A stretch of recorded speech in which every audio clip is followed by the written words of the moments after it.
ಎಲ್ಲರಿಗೂ ನಮಸ್ಕಾರ. ಶ್ರೀಮಾತ್ರೇ ನಮಃ, ಶ್ರೀ ಗುರುಭ್ಯೋ ನಮಃ. ಕಳೆದ ಸಂಚಿಕೆಯಲ್ಲಿ ನಾವು ವಸಿಷ್ಠ ಮಹರ್ಷಿಗಳು ರಾಮ ಅಂತ ನಾಮಕರಣವನ್ನು ಮಾಡಿ ಸೃಷ್ಟಿಗೆ ಲೋಕಕ್ಕೆ ಎಷ್ಟು ಮಹೋಪಕಾರ ಮಾಡಿದ್ದಾರೆ. ಆ ರಾಮನಾಮ ಆ ಯುಗಗಳಿಂದಲೂ ಹೇಗೆ ಮಾನವ ಜಾತಿಯನ್ನು ಭಾವನಾ ಮಾಡ್ತಾ ಇದೆ ಅಂತಂತಂದು ನಾವು ತಿಳ್ಕೊಂಡಿದ್ವಿ. ಮುಂದೆ ಹೀಗೆ ಸ್ವಲ್ಪ ಕಾಲ ತನಗೆ 4 ಜನ ಮಕ್ಕಳು ಹುಟ್ಟಿದ್ದಾರೆ ಅಂತ ಹಾಯಾಗಿ ಆ ರಾಜ ದಂಪತಿಗಳು ಕಾಲವನ್ನು ಕಳೀತಾ ಇದ್ದಂತೆ. ಸ್ವಲ್ಪ ಕಾಲ ಕಳೆದ ನಂತರ ಹೀಗೆ ಎಲ್ಲ ಕಾಲ ಕಳೀತಾ ಇರ್ತಾರೆ. ತನ್ನ ಮಕ್ಕಳು ಬೆಳೆದು ದೊಡ್ಡವರಾಗ್ತಾ ಇರೋದನ್ನ ನೋಡ್ಕೊಂಡು ದಶರಥ ಎಷ್ಟೋ ಸಂತೋಷ ಪಡ್ತಾ ಇರ್ತಾರಂತೆ. ಅಂದ್ರೆ ಅವ್ರಿಗೆ 60,000 ವರ್ಷಗಳಲ್ಲೇ ಪುತ್ರೋದಯ ಆಗುತ್ತೆ, ಮಕ್ಕಳು ಹುಟ್ಟಿರ್ತಾರೆ. ಅದಕ್ಕೋಸ್ಕರನೇ ಬಹಳನೇ ಸಂತೋಷ ಪಡ್ತಾ ಇರ್ತಾರೆ. ಅಂದ್ರೆ ಸಂತೋಷ ಪಟ್ಟು ಎಲ್ಲವನ್ನು ಮರಿತಾ ಇರೋದಿಲ್ಲ, ಮಕ್ಕಳನ್ನ ನೋಡ್ಕೊಳ್ತಾ ಇರ್ತಾರೆ. ಮತ್ತೆ ರಾಜ್ಯದಲ್ಲಿರುವಂತ ಪ್ರಜೆಗಳನ್ನು ಕೂಡ ತನ್ನ ಹೆತ್ತ ಮಕ್ಕಳಂತೆ ನೋಡ್ಕೊಳ್ತಾ ಇರುವಂತ ಧರ್ಮನಿಷ್ಠರು ದಶರಥ ಮಹಾರಾಜರು. ಆಗ ಅವ್ರಿಗೆ ವಸಿಷ್ಠ ಮಹರ್ಷಿಗಳ ಒಂದು ಆಶ್ರಮದಲ್ಲಿ ವಿದ್ಯೆಯನ್ನು ಕಲ್ತ್ಕೊಳ್ತಾರೆ. ಎಲ್ಲ ವಿದ್ಯೆಗಳನ್ನು ಕಲ್ತ್ಕೊಳ್ತಾರೆ. ಆ ವಿದ್ಯೆಯಿಂದ ಅವ್ರು ಕಲ್ತ್ಕೊಂಡಿರುವಂಥದ್ದು ಏನು ಅಂತಂದ್ರೆ ಯಾವಾಗಲೂ ಗುರುಗಳನ್ನು ಪೂಜಿಸ್ತಾ ಇರ್ತಾರಂತೆ. ಲೋಕದ ಎಲ್ಲರ ಹಿತವನ್ನು ಕೋರ್ಕೊಳ್ತಾ ಇರ್ತಾರಂತೆ, ತಂದೆ ಸೇವೆ ಮಾಡ್ತಾ ಇರ್ತಾರಂತೆ. ನೋಡ್ರಿ, ಇದು ಬಹಳ ಒಂದೇ ಒಂದು ವಾಕ್ಯದಲ್ಲಿ ವಿದ್ಯೆ ಅಂತಂದ್ರೆ ಹೇಗಿರ್ಬೇಕು ಅಂತಂದು ವಾಲ್ಮೀಕಿ ಮಹರ್ಷಿಗಳು ಇಲ್ಲಿ ನಮ್ಮ ಮಾನವ ಜಾತಿಗೆ ಸೂಚಿಸಿದ್ದಾರೆ. ಅಂದ್ರೆ ವಿದ್ಯೆ ಅಂದ್ರೆ ಯಾವ ತರ ಇರಬೇಕು ಅಂತಂದ್ರೆ ತಾನು ಉದ್ಧಾರ ಆಗಬೇಕು, ತನ್ನ ಮನೆ ಉದ್ಧಾರ ಆಗಬೇಕು, ಹಾಗೂ ಲೋಕಕ್ಕೆ ಕ್ಷೇಮಕರವಾಗಿರುವಂಥದ್ದನ್ನ ವಿದ್ಯೆ ಅಂತ ಹೇಳ್ತಾರೆ. ಗೀತಾಚಾರ್ಯರು ವಿದ್ಯಾವಿನಯ ಸಂಪನ್ನಿ, ವಿದ್ಯೆಗೆ ಯಾವಾಗ ಶೋಭೆ ಬರುತ್ತೆ ಅಂತಂದ್ರೆ ಅದು ಪ್ರಕಾಶಿಸೋದು ಯಾವಾಗ ಅಂತಂದ್ರೆ ವಿನಯದಿಂದ ಇದ್ದಾಗ ಅಂತ ಭಗವದ್ಗೀತೆಯಲ್ಲೂ ನಾವು ಹೇಳಿರೋದನ್ನ ನಾವು ಕೇಳ್ತೀವಿ. ನಮ್ಮ ಭಾರತ ದೇಶದ ವಿದ್ಯಾವಿಧಾನನೇ ಬೇರೆದಾಗಿರುತ್ತೆ. ಇವಾಗ 1835ರಲ್ಲಿ ಮೆಘಾಲಯ ಅವರು ನಮ್ಮ ದೇಶದಲ್ಲಿ ವಿದ್ಯಾವಿಧಾನದಲ್ಲಿ ಇಂಗ್ಲಿಷ್ ಭಾಷೆಯನ್ನು ಪ್ರವೇಶ ಇಡ್ತಾರೆ. ಏನು ಅದರ ಉದ್ದೇಶನೇ ನಮ್ಮ ಭಾರತ ದೇಶದ ಒಂದು ವಿದ್ಯಾವಿಧಾನನೇ ಮೂಲಾಗ್ರವಾಗಿ ಬೇರನ್ನು ಸಮೇತವಾಗಿ ಕಿತ್ತೊಗೆಯುವಂತಹ ಕಾರ್ಯಕ್ರಮ ಕ್ರಮಕ್ರಮವಾಗಿ ಬಂದ್ಬಿಟ್ಟು ಈಗಿರುವಂತ ವಿದ್ಯಾವಿಧಾನ ಏನು ಇದು ಮಾಡಿಸ್ತಾ ಇದೆ, ಯುವಕರನ್ನ ಸೇವಕರಂತೆ ಮಾಡ್ತಾ ಇದೆ. ಅಂದ್ರೆ ಅವ್ರಿಗೆ ಸ್ವಂತವಾಗಿ ಆಲೋಚನೆ ಮಾಡುವಂತ ಶಕ್ತಿ ಇಲ್ದಲೆ ಬರೀ ಸ್ವಾರ್ಥಪರವಾಗಿರುವಂತ ಆಲೋಚನೆ ಮಾಡಿ, ಯಾವುದು ವಿದ್ಯೆ ಅಂತಂದ್ರೆ ಏನಿರ್ಬೇಕು, ವಿದ್ಯೆಯಲ್ಲಿ ಬರೀ ದುಡ್ಡಿನ ಸಂಪಾದನೆ ಒಂದೇ ಪ್ರಾಮುಖ್ಯವಾಗಿ ತೋರಿಸ್ತಾ ಇದೆ. ಇವಾಗ ಧನಮೂಲಂ ಇಹಂ ಜಗತ್ ಇರ್ಬೋದು, ಧನದಿಂದಲೇ ಎಲ್ಲ ಏನು ಒಂದು ಸಂಪತ್ತನ್ನು ಸುತ್ತೂರನೇ ಜಗತ್ತು ಸುತ್ತುತ್ತೆ. ಆದ್ರೆ ಈ ಧನ ಅಂತಂದ್ರೆ ದುಡ್ಡು ಅನ್ನುವಂಥದ್ದು ಸಮುದ್ರದ ನೀರಿನಂತೆ, ಎಷ್ಟು ಕುಡಿದ್ರೂ ಅದು ಸಮಾಧಾನ ಆಗೋದಿಲ್ಲ. ಈಗ ಸಮಾಧಾನ ಪಟ್ಟಿದ್ರೆ ಬಿಲ್ಗೇಟ್ಸ್ ಅವರಾಗ್ಲಿ ಅಂಬಾನಿ ಅವರಾಗಿರ್ಲಿ ಅದಕ್ಕೆ ತೃಪ್ತಿ ಹೊಂದಿದ್ರೆ ಅವರು ಒಂದು ವ್ಯಾವಹಾರಿಕ ಒಂದು ವೃತ್ತಿಯಿಂದಲೇ ಅವರು ಹೊರಗಡೆ ಬಂದ್ಬಿಡ್ತಾ ಇದ್ರು. ದುಡ್ಡು ಅನ್ನುವಂಥದ್ದು ಯಾವತ್ತು ತೃಪ್ತಿಯನ್ನು ತಂದು ಕೊಡ್ಬೇಕು. ಆದ್ರೆ ಇವಾಗಿನ ವಿದ್ಯಾವಿಧಾನ ಏನ್ ಮಾಡಿದೆ, ಸಮುದ್ರದ ನೀರಿನ ತರ ದಾಹ ಹೆಚ್ಚು ಮಾಡೋ ತರ ಇದೆ. ನಮ್ಮ ದೇಶದಲ್ಲಿ ಅಂತಂದ್ರೆ ನಮ್ಮ ಭಾರತ ದೇಶದಲ್ಲಿ ಮೆಘಾಲಯ ಅವ್ರು ಬರೋದಕ್ಕಿಂತ ಮುಂಚೆ 75 ಲಕ್ಷ ಗುರುಕುಲಗಳು ಇದ್ದು ಅಂತಂದು ನಾವು ಚರಿತ್ರೆಯಲ್ಲಿ ತಿಳ್ಕೊಬೇಕಾಗುತ್ತೆ. ಆ ಗುರುಕುಲದಲ್ಲಿ ಜ್ಞಾನ ಮತ್ತು ವಿಜ್ಞಾನ ಸಂಪಾದನೆ ಉದ್ದೇಶವಾಗಿತ್ತು. ವಿದ್ಯೆ ಸೃಷ್ಟಿಯನ್ನು ಮತ್ತು ಪ್ರಕೃತಿಯನ್ನು ಅರ್ಥ ಮಾಡಿಕೊಳ್ಳಲು ಮತ್ತು ಮನುಷ್ಯ ತನ್ನಲ್ಲಿರುವಂತಹ ಶಕ್ತಿಯನ್ನು ಹೆಚ್ಚಿಸಿಕೊಳ್ಳಲು ಪ್ರಾಚೀನವಾಗಿರುವಂತಹ ಈ ವಿದ್ಯೆ ಏರ್ಪಟ್ಟಿತ್ತು. ಮನುಷ್ಯರಲ್ಲಿ ವ್ಯಕ್ತಿಗತವಾಗಿರುವಂತ ಮತ್ತು ಸಾಮಾಜಿಕ ಪ್ರಯೋಜನಕ್ಕೂ ಸಹಕರಿಸುವ ವಿಧಾನವಾಗಿತ್ತು. ಏನು ಈ ನಮ್ಮ ಭಾರತ ದೇಶದ ಗುರುಕುಲ ವ್ಯವಸ್ಥೆ ಮುಖ್ಯವಾಗಿ ಮನುಷ್ಯನಲ್ಲಿ ಮನುಷ್ಯತ್ವವನ್ನು ಬೆಳೆಸ್ಬಿಟ್ಟು ವಿನಯವನ್ನು ಕಲಿಸ್ಕೊಡುತ್ತೆ ಅನ್ನುವಂಥ ನಂಬಿಕೆ ನಮ್ಮ ಭಾರತ ದೇಶದ ವಿದ್ಯಾವ್ಯವಸ್ಥೆಯಲ್ಲಿ ಇತ್ತು. ನಮ್ಮ ಭಾರತ ದೇಶದ ವಿದ್ಯಾವ್ಯವಸ್ಥೆಯಲ್ಲಿ ಏನೇನಿತ್ತಪ್ಪ ಅಂತಂದ್ರೆ ನೋಡ್ರಿ 64 ಕಳೆಗಳು ಇದ್ರಿ, 64 ಕಲೆಗಳು ಇದು ಅಂತಂದ್ರೆ ಒಬ್ಬ ಮನುಷ್ಯನಿಗೆ ವಿದ್ಯಾವಿಧಾನನೇ ಅಲ್ಲ, ಆತನಿಗೆ ಒಬ್ಬೊಬ್ಬರಿಗೆ ಒಂದೊಂದು ವಿಷಯದಲ್ಲಿ ಅಭಿರುಚಿ ಇರುತ್ತೆ. ಆ ಅಭಿರುಚಿಯನ್ನು ಕಂಡು ಹಿಡಿದು ಏನ್ ಮಾಡಿದ್ದಾರೆ ನಮ್ಮ ಯಾರು ನಮ್ಮ ಋಷಿಗಳು, ಆ ಋಷಿಗಳ ಹತ್ರನೇ ಹೋಗಿ ನಮ್ಮ ಭಾರತ ದೇಶದ ಇವರು ವಿದ್ಯಾರ್ಥಿಗಳು ಓದನ್ನು ಅಂದ್ರೆ ವಿದ್ಯಾಭ್ಯಾಸವನ್ನು ಕಲ್ತ್ಕೊಳ್ತಾ ಇದ್ರು. ಆ ಒಬ್ಬರಿಗೆ ವ್ಯವಸಾಯದಲ್ಲಿ ಅಭಿರುಚಿ ಇರುತ್ತೆ, ಇನ್ನೊಬ್ಬರಲ್ಲಿ ಶಿಲ್ಪಕಲೆಯಲ್ಲಿ ಅಭಿರುಚಿ ಇರುತ್ತೆ, ಮತ್ತೊಬ್ಬರಿಗೆ ವ್ಯವಹಾರ ಮಾಡುವಂಥದ್ರಲ್ಲಿ ಅಭಿರುಚಿ ಇರುತ್ತೆ, ಮತ್ತೊಬ್ಬರಲ್ಲಿ ಮಡಿಕೆ ಮಾಡುವಂಥ ಇದರಲ್ಲಿ ಯಾವುದು ಅಭಿರುಚಿ ಇರುತ್ತೆ. ಮನುಷ್ಯನಿಗೆ ಲೋಕೋಭಿನ್ನ ರುಚಿ ಅಂತ ಹೇಳ್ತಾರಲ್ವ, ಒಬ್ಬೊಬ್ಬರಿಗೆ ಒಂದೊಂದರಲ್ಲಿ ಅಭಿರುಚಿ ಇರುತ್ತೆ, ಇಂಟ್ರೆಸ್ಟ್ ಇರುತ್ತೆ. ಅದನ್ನ ಕಂಡು ಹಿಡಿದು ಅದರಲ್ಲಿ ಪ್ರೋತ್ಸಾಹ ಮಾಡೋ ಥರ ನಮ್ಮ ವಿಧಾನ ಇತ್ತು. ಅಂದ್ರೆ ಪ್ರತಿಯೊಬ್ಬ ಮನುಷ್ಯನಿಗೂ ಈ ವಿದ್ಯೆಯೊಂದಿಗೆ 64 ಕಳೆಗಳನ್ನು ಮಿನಿಮಮ್ ಆಗಿ ಕಳಿಸ್ಕೊಡ್ತಾ ಇದ್ರಂತೆ. ಆದ್ರೆ ಇವಾಗಿನ ವಿಧಾನದಲ್ಲಿ ನಾವೇನ್ ಕಳಿಸ್ಕೊಡ್ತಾ ಇದ್ದೀವಿ, ಭಾರತ ದೇಶದ ಹೆಮ್ಮೆಯ ಇತಿಹಾಸವನ್ನ ಏನಾದ್ರೂ ಹೇಳ್ತಾ ಇದಾರ? ರಾಮಾಯಣ ಆಗ್ಲಿ, ಮಹಾಭಾರತ ಆಗ್ಲಿ, ಮತ್ತೆ ಶಿವಾಜಿ ಮಹಾರಾಜರ ಚರಿತ್ರೆ ಆಗ್ಲಿ, ರಾಣಾ ಪ್ರತಾಪರ ಚರಿತ್ರೆ ಆಗ್ಲಿ, ಮತ್ತೆ ಶ್ರೀಕೃಷ್ಣ ದೇವರಾಯರ ಚರಿತ್ರೆ ಆಗ್ಲಿ, ವೈಭವವಾಗಿರುವಂತ ನಮ್ಮ ರಾಜರ ಚರಿತ್ರೆ ಎಲ್ಲಿದೆ? ಎಷ್ಟು ಜನಕ್ಕೆ ಗೊತ್ತು? ರಾಣಾ ಪ್ರತಾಪ್ ಸಿಂಗ್ ಅವರ ತ್ಯಾಗಮಯವಾಗಿರುವಂತ ಜೀವನ ಚರಿತ್ರೆ ಎಷ್ಟು ಗೊತ್ತು? ಶಿವಾಜಿ ರಾಜರ ಚರಿತ್ರೆ ಏನ್ ಗೊತ್ತು? ಅವೇನು ನಮ್ಮ ಭಾರತ ದೇಶದ ರಾಜರ ಇತಿಹಾಸವನ್ನು ಯಾಕೆ ತಿಳಿಸ್ಕೊಡ್ತಾ ಇಲ್ಲ? ಅದರಲ್ಲಿ ನಮ್ಗೆ ಉದ್ದೀಪನೆ ಮಾಡುವಂಥದ್ದು ನಮ್ಮ ಒಂದು ಜೆನೆಟಿಕ್ ಆಗಿರುವಂತ ನಮ್ಮ ಪೂರ್ವಜರ ಒಂದು ವೈಭವವನ್ನು ತಿಳಿಸ್ಕೊಟ್ರೆ ನಾವು ಕೂಡ ಅವ್ರ ಥರನೇ, ನಾವು ಆ ಸಂಸ್ಕೃತಿಗೆ ಚೆಂದಿರುವಂಥವ್ರು ಅಂತ ನಮ್ಮಲ್ಲಿ ಒಂದು ಸ್ವಲ್ಪ ಉತ್ಸಾಹ ಬರುತ್ತಲ್ವಾ? ಏನು ಹೇಳ್ಕೊಡ್ತಾ ಇದ್ದಾರೆ ನಮ್ಮ ವಿದ್ಯಾವ್ಯವಸ್ಥೆಯಲ್ಲಿ? ಮೊಘಲರ ಚರಿತ್ರೆ ಹೇಳ್ಕೊಡ್ತಾ ಇದ್ದಾರೆ. ಅವ್ರು ದಾಳಿ ಮಾಡಿದ್ರು, ಆ ಗೋರಿಗಳನ್ನ ಕಟ್ಟಿದ್ರು, ಈ ಗೋರಿಗಳನ್ನ ಕಟ್ಟಿದ್ರು. ಅದರ ನಂತರ ಬ್ರಿಟಿಷರ ಚರಿತ್ರೆ, ಆ ವೈಸರಾಯಿ, ಈ ಲಾರ್ಡ್ ಇವರು ಈ ತರ ಮಾಡಿದ್ರು, ಆ ಆಕ್ಟ್ ತಗೊಂಡ್ಬಂದ್ರು, ಈ ಆಕ್ಟ್ ತಗೊಂಡ್ಬಂದ್ರು, ಇದನ್ನೇ ಆಗೋಯ್ತು ಭಾರತ ದೇಶದ ಒಂದು ಚರಿತ್ರೆ ಅಂತಂತಂದ್ರೆ. ನಮಗೆ ಅಂತಂತಂದು ಒಂದು ವಿದ್ಯಾವಿಧಾನ ಬರ್ಲೇ ಇಲ್ವಲ್ಲ, ಯಾಕೆ ಬರ್ಲಿಲ್ಲ ಅಂತಂತಂದು ಕೆಲವಷ್ಟು ಜನಕ್ಕೆ ಅನುಮಾನ ಬರ್ಬೋದು. ಯಾಕೆ ಬರ್ಲಿಲ್ಲ ಅಂತಂದ್ರೆ 200 ವರ್ಷಗಳು ಬ್ರಿಟಿಷರು ಆಳಿದ್ರು.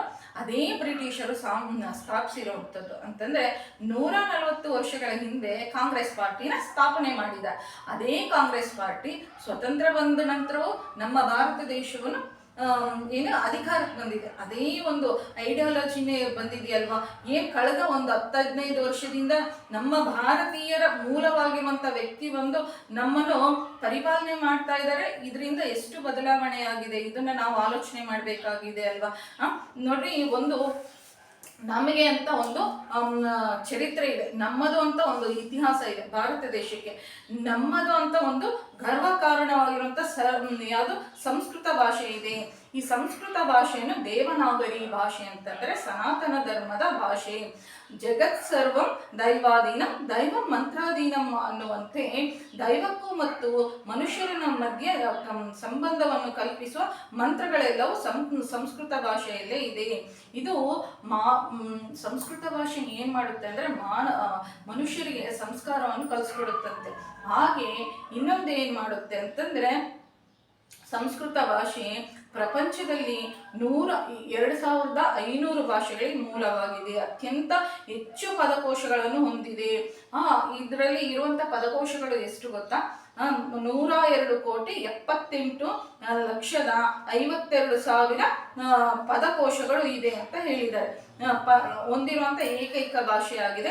ನೋಡ್ರಿ, ನಾಸಾ ಶಾಸ್ತ್ರವೇತ್ತರು ವ್ಯೋಮಗಾಮಿಗಳನ್ನು ಸಂಪರ್ಕಿಸುವುದಕ್ಕೆ ಬೆಳೆಸುವುದು ಯಾವುದು? ಸಂಸ್ಕೃತ ಭಾಷೆ. ಕಂಪ್ಯೂಟರ್ ಪ್ರೋಗ್ರಾಮ್ನಲ್ಲಿ, ಅದರಲ್ಲೂ ಗಣಿತಶಾಸ್ತ್ರದಲ್ಲಿ ಬಳಸುವಂಥದ್ದು ನಮ್ಮ ಸಂಸ್ಕೃತ ಭಾಷೆಯಾಗಿದೆ. ಮನುಷ್ಯ ಈ ಸಂಸ್ಕೃತ ಭಾಷೆ ಓದ್ಕೊಳ್ಳೋದ್ರಿಂದ ಮನುಷ್ಯರಲ್ಲಿ ಏಕಾಗ್ರತೆ ಬೆಳೆಯುತ್ತೆ. ಈ ಸಂಸ್ಕೃತ ಭಾಷೆ ಹೇಳೋದ್ರಿಂದಲೇ ಅಂತಂದ್ರೆ ಅದರಲ್ಲಿ ಬರುವಂತ ಪದಗಳನ್ನು ಹೇಳೋದ್ರಿಂದಲೇ ನಮ್ಮಲ್ಲಿರುವಂತ ಅನೇಕ ದೈಹಿಕವಾಗಿರುವಂತ ರೋಗಗಳು ಬರದಂತೆ ಕಾಪಾಡುತ್ತೆ ಮತ್ತು ಹಾರ್ಮೋನಲ್ ಇಂಬ್ಯಾಲೆನ್ಸ್ ಕೂಡ ಇದಾಗುತ್ತೆ. ನಾವು ಬೆಳಿಗ್ಗೆ ಎದ್ದ ತಕ್ಷಣನೇ 3 ಬಾರಿ ಖಾ ಖಾ ಖ ಅಂತ ಅನ್ನುವಂಥ ಬೀಜಾಕ್ಷರ ಮಂತ್ರವನ್ನು ಹೇಳಿದ್ರೆ ನಮ್ಮ ಏನು ಕೆಲವಷ್ಟು ನಾಡಿ ಮಂಡಲಗಳು ಏನು ಉದ್ದೀಪನೆ ಆಕ್ಟಿವೇಟ್ ಆಗ್ತವೆ ಅಂತಂತಂದು ಶಾಸ್ತ್ರದಲ್ಲಿ ನಿರೂಪಣೆ ಮಾಡುವಾಗಿದೆ. ಅಂತರ್ಮುಖವಾಗಿ ಆಳವಾಗಿ ನಿಜವಾಗಿ ತಿಳ್ಕೊಬೇಕು ಅಂತಂದ್ರೆ ನಮ್ಮ ಭಾರತೀಯರ ಭಾಷೆ ತಿಳ್ಕೊಬೇಕು. ಏನು ಈ ಸಂಸ್ಕೃತ ಭಾಷೆ ದೂರ ಆದ್ಮೇಲೆ ನಮ್ಮ ಭಾರತ ದೇಶ ಹೇಗಾಗ್ಬಿಟ್ಟಿದೆ ಅಂತಂದ್ರೆ ಚಿಕ್ಕ ಪುಟ್ಟ ಯಾವುದು ವಿಷಯಗಳಿಗೂ ವಿದೇಶಗಳಿಗೆ ಹೋಗಿ ಓದ್ಕೊಳ್ಳುವಂತ ಇದು ನಮ್ಮ ಗ್ರಂಥಗಳೆಲ್ಲವೂ ಸಂಸ್ಕೃತ ಭಾಷೆಯಲ್ಲೇ ಇತ್ತು. ನಿಮ್ಮೆಲ್ಲರಿಗೂ ಗೊತ್ತಿದೆಯಲ್ವಾ, ನಳಂದ, ತಕ್ಷಶಿಲೆ ಮತ್ತೆ ಕಾಶಿಯಲ್ಲಿ ವಿಶ್ವವಿದ್ಯಾನಿಲಯಗಳಿದ್ವು.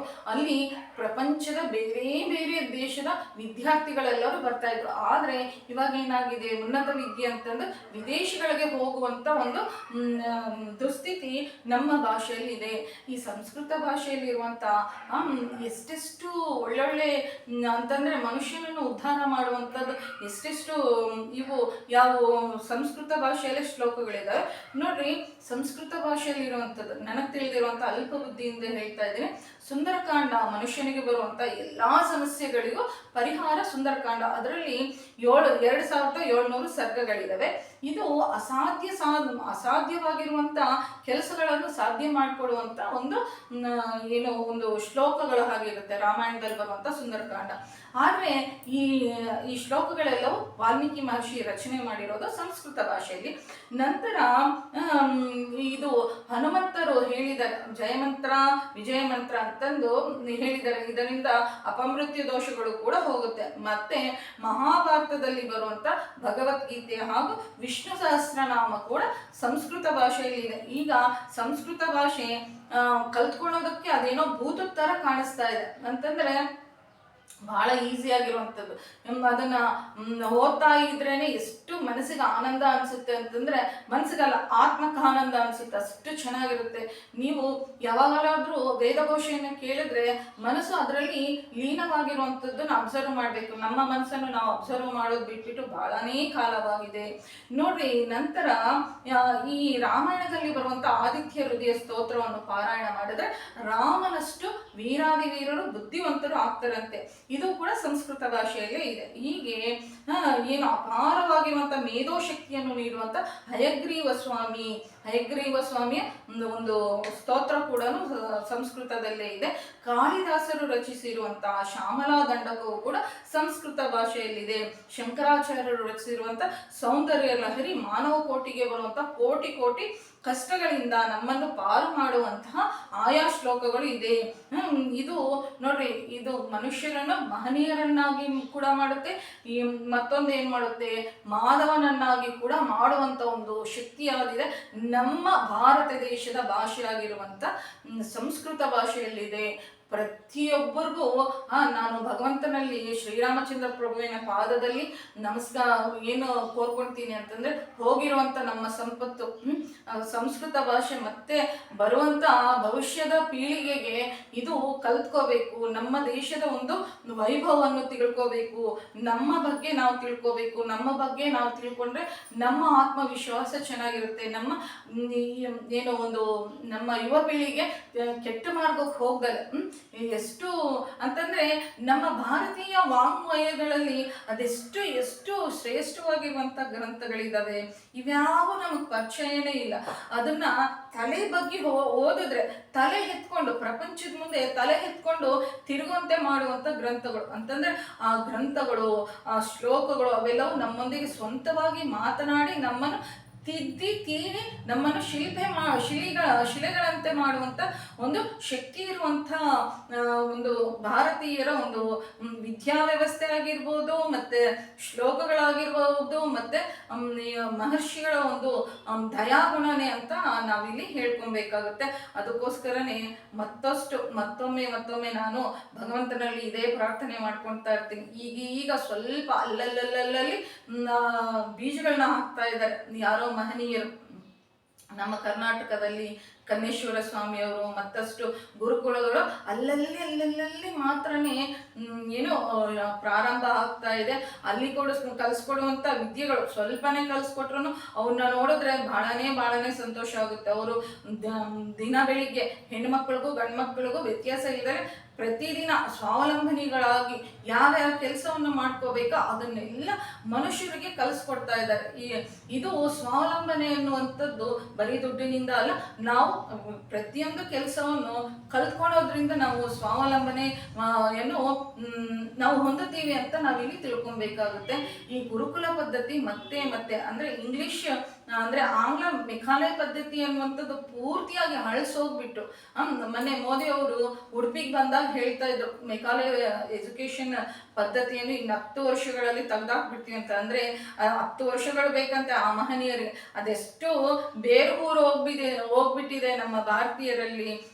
ಅವರು ಅವರ ಒಂದು ಇದೇನು ಅಂತಂದ್ರೆ, ನಾವು ಬಿಟ್ಟೋದ್ರೂ ಮಾನಸಿಕವಾಗಿ ನಾವು ಬ್ರಿಟಿಷರ ಮಾನಸ ಪುತ್ರಿಯರಾಗ್ಬಿಟ್ಟಿದೀವಲ್ಲ.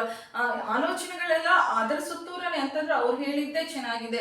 ನಮ್ಮ ಭಾರತೀಯರು ಮೂರ್ಖರು, ನಮಗೆ ಏನೂ ತಿಳಿದಿಲ್ಲ ಅನ್ನೋವಂಥ ಒಂದು ಮನಸ್ಥಿತಿಯಲ್ಲಿ ನಮ್ಮನ್ನ ತಗೊಂಬಂದು ಇಟ್ಟಿದಾರಲ್ವಾ ಅಂತಂದ್ರೆ, ಅಪಾರವಾಗಿರುವಂಥ ಜ್ಞಾನ ಸಂಪತ್ತನ್ನೆಲ್ಲ ಬಚ್ಚಿಟ್ಬಿಟ್ಟು ನಾಶ ಮಾಡಿಬಿಟ್ಟು ಏನೇನೋ ಮಾಡಿದ್ದಾರೆ. ನಳಂದ ವಿಶ್ವವಿದ್ಯಾನಿಲಯದ ಒಂದು ನಾಶದ ಬಗ್ಗೆ ನಾವು ತಿಳ್ಕೊಬೇಕಾಗುತ್ತೆ. ಇವ್ರೇನಪ್ಪ ರಾಮಾಯಣ ಬಿಟ್ಬಿಟ್ಟು ಬೇರೆದೆಲ್ಲ ಹೇಳ್ತಾರೆ ಅಂತಂದ್ರೆ, ರಾಮಾಯಣ ನಾನು ಹೊಸದಾಗಿ ಹೇಳುವಂಥದ್ದು ಏನೂ ಇಲ್ಲ. ಎಲ್ಲರಿಗೂ ಗೊತ್ತಿರುವಂಥ ರಾಮಾಯಣನೇ. ಆದರೆ ವಾಲ್ಮೀಕಿ ಮಹರ್ಷಿಗಳು ಒಂದೊಂದು ಪದದಲ್ಲೂ ಒಂದೊಂದು ವಾಕ್ಯದಲ್ಲೂ ನಾವು ಸೂಕ್ಷ್ಮವಾಗಿ ತಿಳ್ಕೊಬೇಕಾಗಿರುವಂಥದ್ದು ಬಹಳನೇ ಬಹಳ ಅಪಾರವಾಗಿರುವಂಥ ಜ್ಞಾನ ಭಂಡಾರವೇ ನಮ್ಮ ರಾಮಾಯಣ ಆಗಿದೆ. ಒಂದು ಹೆಸರಿಡೋದ್ರಲ್ಲಾಗಲಿ, ಒಂದು ವಿದ್ಯಾವಿಧಾನವಾಗಿ ನಮ್ಗೆ ಹೇಗಿರಬೇಕು ಅಂತ ಮಾರ್ಗದರ್ಶನ ನೀಡಿರುವಂಥ ಋಷಿಗಳು ನಮ್ಮ ದೇಶದಲ್ಲಿ ಇದ್ದಾರೆ. ಅಂತಹ ದೇಶದಲ್ಲಿ ಹುಟ್ಟಿರೋದಕ್ಕೆ ನಾವು ಬಹಳ ಪೂರ್ವಜನ್ಮದ ಪುಣ್ಯನೇ ಮಾಡ್ಕೊಂಡಿರ್ತೀವಿ. ಜೈ ಶ್ರೀರಾಮ್, ಸದ್ಗುರುನಾಥ್ ಮಹಾರಾಜ್ ಕಿ ಜೈ. ನಮ್ಮ ಚಾನೆಲ್ ಇಷ್ಟ ಆಗಿದ್ರೆ ಸಬ್ಸ್ಕ್ರೈಬ್ ಮಾಡ್ಕೊಳ್ಳಿ, ಲೈಕ್ ಮಾಡಿ ಹಾಗೂ ಶೇರ್ ಮಾಡಿ.